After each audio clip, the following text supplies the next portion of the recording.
What if the sun became the most dangerous thing on Earth? What if stepping outside in daylight could burn you alive? And what if the people who survived the end of the world became even more dangerous than the heat itself? Today, we are recapping the 2011 thriller and sci-fi movie, Hell. Before we begin, spoilers ahead. Watch till the end, because this movie starts as a simple survival story but slowly turns into a nightmare of traps, betrayal, and cannibals. The movie begins in the year 2075. Earth is no longer the planet we know. The temperature has risen so much that civilization has completely collapsed. Cities are empty, crops are dead, rivers are dry, and food has almost disappeared. The sun, which once gave life, has now become a killer. During the day, people cannot walk outside safely. They must cover their entire bodies with clothes, gloves, masks, and anything they can find.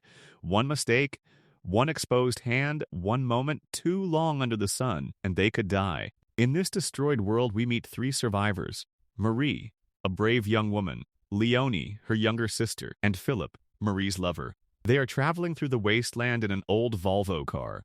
But this is not a normal car anymore. The windows are covered with newspapers to block the sunlight. The roof is protected with metal mesh. The driver can only see through one tiny opening. This car is not just transportation. It is their shelter, their protection, and maybe their only chance to stay alive. The group is heading toward the mountains. There are rumors that the mountains are still green. People say there is water there, maybe even food. Nobody knows if it is true, but in a world with no hope, even a rumor can keep people alive. As they travel, they stop at abandoned gas stations and broken cars, searching for anything useful.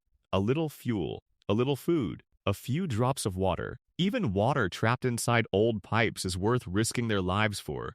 One day, they reach an abandoned petrol station. Philip goes outside to search for fuel in the underground tanks. Marie and Leonie enter the building to look for supplies. The place is empty and silent, like the whole world has died.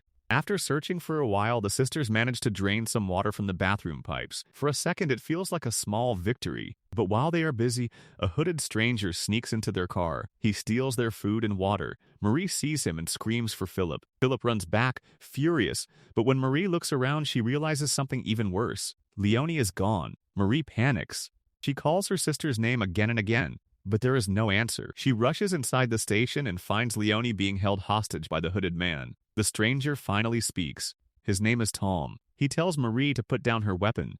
Marie has no choice. But suddenly, Philip attacks Tom from behind. The two men fight violently, throwing punches and struggling on the ground. After a hard fight, Philip finally overpowers him. But Tom does not seem like a simple thief. He explains that he is a mechanic. He also has fuel. More importantly, he knows how to keep their car running in this deadly heat.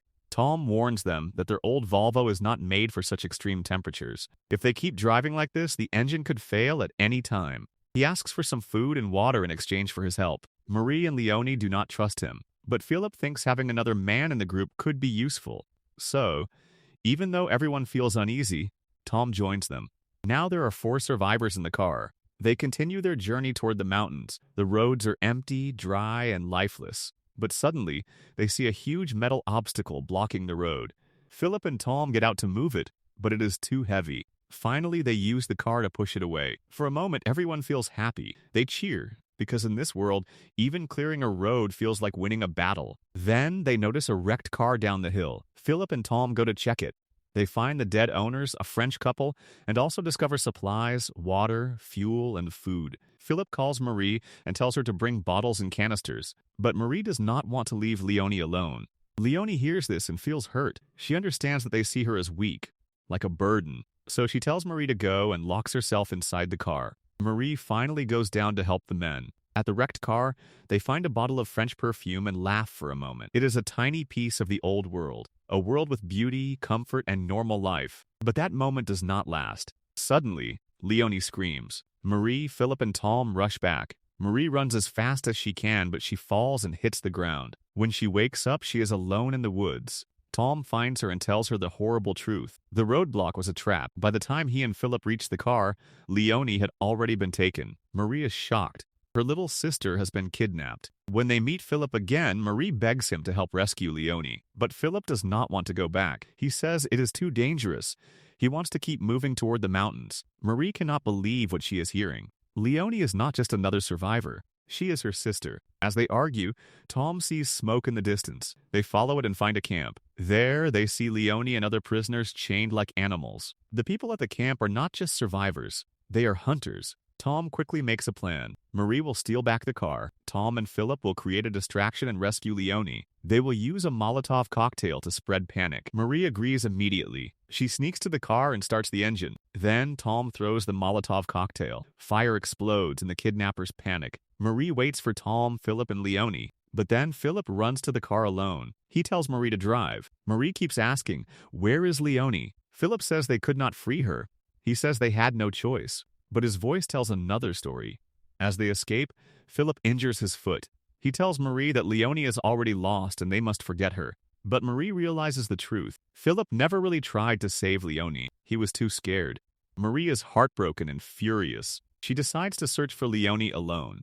Later, Marie finds Leone's bag near a culvert. This means the kidnappers are close. Philip appears again, limping and apologizing. He says he will help her search for Leone and Tom. But Marie no longer trusts him. His injured foot makes him too weak to continue, so she tells him to stay hidden while she looks for help. Marie walks into the deadly heat alone. The sun is burning. The air is dry. Her body becomes weaker with every step. Finally, she reaches a ruined church and collapses. Hours later, she wakes up. An old woman named Elizabeth is standing over her. Marie is scared at first, but Elizabeth acts kind. She gives her water and speaks gently. Marie tells her everything. She says her sister and friend were taken by dangerous people. Elizabeth says she knows nothing about those people, but she offers to help. She tells Marie to come to her farm and rest first. Marie is tired, thirsty, and desperate, so she trusts Elizabeth. She even tells her where Philip is hiding. At the farm, Elizabeth explains that most of her animals died because of the heat. Food is almost gone. Her family survives by keeping fish in a nearby pond. Elizabeth takes Marie to a room and tells her to sleep. Marie falls asleep immediately, but when she wakes up, the door is locked. She looks through a small hole and sees children playing with swords. Then she sees something terrifying. Prisoners are being brought into the barn. Then Philip is dragged inside, injured and helpless. Marie finally understands. Elizabeth and her family are the kidnappers. They set traps on the road. They capture travelers, and they eat them. Elizabeth enters the room and calmly explains their plan. Philip will be used as meat. Marie and Leone will be kept alive because they are young. Elizabeth wants them to become wives for her sons and give the family children. Marie is horrified. She tries to fight, but she is trapped. Elizabeth leaves a blue dress for Marie and tells her to wear it for dinner. She warns that anyone who tries to escape will be killed and fed to the family. After Elizabeth leaves, Marie searches for a way out. Suddenly, the door opens again. It is Leone. The sisters hug each other tightly. For a moment, they are just happy to be together, but they know they must escape fast. They begin making a rope from their clothes to climb out the window.